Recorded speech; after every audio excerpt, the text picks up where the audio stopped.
I was abandoned by my parents as soon as I was born. They tried to kill me and threw me into the most dangerous dungeon in the world to fend for myself. All because I transmigrated into a dragon egg. And it was a rare double yellow egg that only comes once in 100 years. I was originally one of twins, thinking I was born at the pinnacle of the world. But I didn't expect the dragon's custom was to only raise one offspring per clash. If 2 or more dragon eggs were produced, they would eat the one with the worst quality. Although my dragon dad and mom didn't choose to raise me, they gave me another path to death. Even with the nice name of child, they only wanted one. The couple enjoyed the process. The result was just a bonus. After a little thought, they threw me into the extremely dangerous dungeon. High-level monsters roamed here, and my supreme bloodline was exactly what they loved to feast on. Therefore, my dragon parents were not at all worried I would take revenge. And the fact was just as they expected. With only level 1, just staying alive here was wishful thinking. Although I hid everywhere relying on my small body, and wasn't discovered by the high-level monsters, the long time without food was also draining my life away bit by bit. But just as I was desperately looking around like a headless fly for anything edible, a faint lactic acid smell suddenly came from the dim cave. Although the smell was sour, even a bit stinky, but the young dragon's instinct still told me this was the fragrance of food, and it was a smell that only the nose of dragons could detect. At this time I didn't care about anything, just followed the smell. Behind the cave, I finally found the source of the smell. It was a spherical cave. In the depressed center lied a 20-meter long giant dragon, and it was a level 28 subspecies land dragon. One sneeze could blow me to death. With the source of the smell, I could see 3 or 4 young land dragons about my size greedily suckling the breasts. Although land dragons couldn't be considered true dragons, they also had dragon bloodlines. Most importantly, the milk of the subspecies land dragon I as a candle dragon could also drink completely. I carefully crept to the land dragon's little ones relying on the shadow. When I saw the 4 young dragons clearly, I couldn't help but yell in my heart, thank goodness, the old heavens have eyes. Maybe because they were just born. These little dragons hadn't opened their eyes yet, so I didn't have to worry about my shameless behavior being discovered. Finally, after confirming the subspecies land dragon wasn't paying attention to me, I could no longer restrain the empty feeling in my stomach. I bit down on the breast and began sucking vigorously. The subspecies land dragon nursing was also shocked through her whole body, a little confused in her heart. Ouch, which child is this, sucking so vigorously? But thinking it was good the child could eat, her maternal instincts made her reluctant to disturb the child's meal, so she didn't open her eyes. With large amounts of milk flowing down my throat, I only felt a strange heat emerging in my originally cold body. What came with it was my level slowly rising, perhaps because I escaped death, or maybe because the subspecies land dragon's embrace was too warm. As I relaxed from the nervous emotions, I groggily fell asleep. I don't know how much later, the stinging pain on my neck suddenly woke me from my sleep. Immediately after, a huge vertical pupil I instantly filled my entire view. Looking at the land dragon's eyes almost spraying fire, the only thing I could do now was pray that her chewing speed was fast enough, so the pain could be less. Just like that, I curled up my limbs, closed my eyes, and compromised with fate. However, the imagined death did not arrive after waiting for a long time. When I opened my eyes, I discovered the land dragon had not looked at me again. Instead, at some point had turned her head and looked over the 4 land dragon cubs still suckling on her meal, then looked back at me. Suddenly, the land dragon's eyes seemed to become complex. From the initial anger changed to sympathy, then revealed a trace of helplessness. Finally, she hesitated for a moment, sighed, and gently placed me back among her own cubs. I was dumbfounded on the spot, seeing the land dragon no longer pay me any attention, lying down again snoring away, while the land dragon cubs around me who had just opened their eyes seemed to welcome their new brother and excitedly ran circles around me, like 4 little puppies sniffing and licking me. Oh my, mom really adopted this ugly thing. He looks so weird, like the crossbreed between an alien and a lizard. Listening closer, I only knew that they were all scolding me. I let out an angry roar. In an instant, the 4 cubs were all frozen in place. Clearly they didn't expect I could talk. I was also surprised that I had leveled up and unlocked telepathic communication. After that, not only could I understand other monsters' speech, but other monsters could also understand my words. And so I spent leisurely days in this cave for 3 days. During this time, getting along with these little cubs was pretty nice. Although they frequently trash-talked me, but it was limited to just that. They never bullied me. Their mouths insulted me like I was worthless, seeming to look down on my shameless behavior suckling the white striped milk. But in reality, because I looked the smallest and weakest with the ugliest appearance, so every time sleeping the 4 cubs would surround me, and every time there was any wind or grass moving outside the cave, the 4 cubs would tightly protect me, their mouths saying things like, "You useless wimp, get back, don't make a sound or cause trouble," and such. But in reality, they were using actions to protect this outsider. Although I secretly checked their data and found the difference with me was more than just a little. But I also didn't poke holes in this window paper. As a rare supreme monster, not only did my level rise faster than them, but these days my level wildly and vigorously rose to level 9, while the 4 land dragon cubs were still only level 4. After 3 days, I really felt like I had made this subspecies land dragon family my own, at least much better than my cold-blooded parents. parents. It was just a pity. During this time, I never spoke to the subspecies land dragon mother. Even if I actively greeted her, the subspecies land dragon mother would at most glance at me and basically not reply at all. I thought this kind of peaceful life would just continue on like this. However, the next morning, a level 35 lower subspecies rhino beast broke this tranquility. As soon as this subspecies rhino beast charged into the cave, its 4 crimson eyes focused on the 4 subspecies land dragon cubs who were clearly starving with red eyes. Seeing this, the land dragon hurriedly swept her dragon tail, sending the cub flying into the corner of the cave, and stood herself before this rhino beast. The 2 sides were on the verge of fighting and soon clashed, but facing the rhino beast higher level than herself, the land dragon could only be beaten back step by step. Finally, in order to protect herself and her 4 cubs, she was pierced through the chest by the rhino beast's thick nasal horn. But even so, the land dragon still exerted all her strength to push back her hind legs against the ground. Even with her chest already punctured through, she still wanted to withstand the rhino beast's charge. I saw her violently clamp the rhino beast's neck in her dragon claws. Then she let out a loud roar, opened her shark-like dragon maw, and fiercely bit down on the rhino beast's back, tearing off a large piece of flesh. And at this time, the cave was also continuously collapsing from the collisions of the 2 behemoths. Fragments fell one after another. Seeing this, I dashed into the air with one leap, using my fists and feet to smash the falling rocks. But with the cave collapsing so quickly, I was already doing my utmost just to protect the 4 cubs, let alone have any energy to help the wet nurse. On the contrary, I would only get in the way. Suddenly, the rhino beast abruptly exerted force like it went mad, charging forward and stabbing its thick bovine horn into the puncture wound already in the land dragon mother's chest, even splitting it open from the unreasonable brute force. The torn chest brought unimaginable pain. The subspecies land dragon knew deep down she no longer had any chance of surviving this fight. She took one last look back at her several cubs, especially seeing me desperately protecting the cubs. Let the subspecies land dragon's eyes reveal a trace of gratification. It was so good I didn't eat you back then. It was as if she said these words.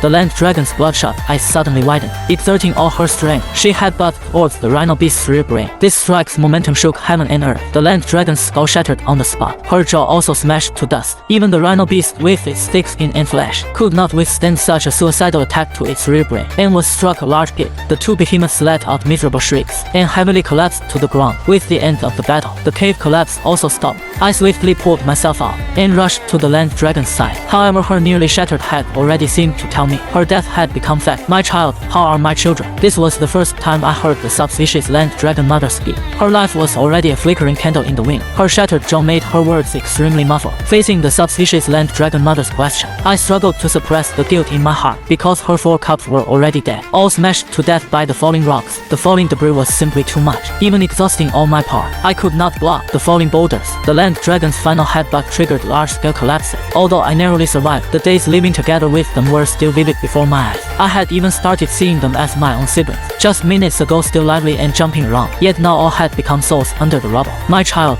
are they alright? The land dragon mother asked worriedly with her last breath, her tone full of love and care for her cubs. A tidal wave of guilt instantly surged in my chest like an exploding bomb. I almost bit through my back teeth. I forcefully endured the grief and used as gentle a tone as possible to say, they're fine, they just fainted, they're all good, right? Hearing these words, the subspecies land dragon mother finally revealed a relieved smile on her face. After I die, eat me, my child. The land dragon's words instantly stunned me. We were born in the dungeon. It is an ingrained curse, so no resources can be wasted. This is the last nutrition I can give the cubs. I don't know why a supreme monster like you came to the dungeon, but seeing I adopted you, please take care of my cubs in the future. The trembling land dragon could say no more at this point and breathed her last breath. Until the very end, her face still held the happiness of knowing her cubs were safe. She passed very peacefully. The fresh blood on the ground before her knees seeped into the earth. The cave became as silent as death. Yet my wide open mouth couldn't even wail louder, because any cries would attract more monsters. But my heart felt blocked like a stone. The subspecies land dragon who adopted me, the cubs who I lived with day and night, vanished in a flash. The first time the wet nurse spoke to me became her dying wish. At this moment, an unprecedented feeling of powerlessness surged like a torrent impacting my back. However, reality would not give me time to immerse in grief. Accompanied by a deafening boom, the subspecies rhino beast that should have died actually shakily stood up again. With its caved-in head,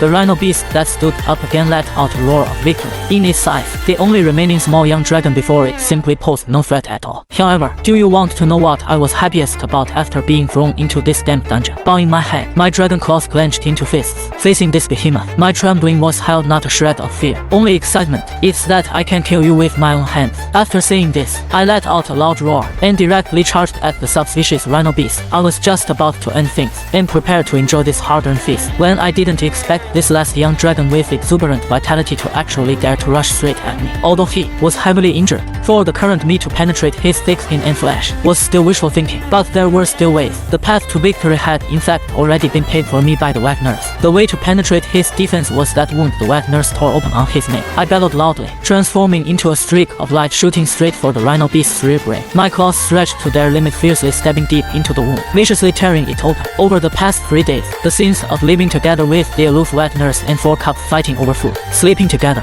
flashed through my mind like a slideshow. The boiling killing intent expanded to unprecedented levels. My mind held nothing but killing this rhino beast to get revenge. 3 to 4 hours later, I came before the subspecies land dragon mother's corpse, my dragon claws gently placed on her. Feeling the remnants of the wet nurse's warmth, I did not immerse myself too much in grief. The dungeon did not believe in tears. Just like the wet nurse said, monsters born in the dungeon were cursed from birth. Dying at any time was nothing strange. I just regretted I couldn't save my 4 siblings. Wet nurse, I will take on that share of righteousness towards you and my siblings, and live properly. My mouth softly murmured, but I didn't shed a single tear. I opened my mouth and took a bite of the wet nurse's body, swallowing down a piece of flesh, barely choking back sobs, swallowing down the tears with the flesh into my stomach. The flesh and blood of loved ones was so bitter, but I still had to force it down even if I wanted to vomit it back up. I had no other choice, or else the bloody smell would also attract other monsters, and the final outcome would still be me getting eaten. 3 days later, I walked out of the cave. Although my level now was only 18, but due to the growth advantage of supreme monsters, I could already contend with level 30 lower monsters. My dragon claws cracked like bursting beans. The corners of my mouth hooked up in an almost perfect lopsided grin, gazing at the endless dungeon. There were a total of 3 monsters around, and my stomach just happened to be hungry again. After seeing this, I took the first step towards killing my way out of the dungeon.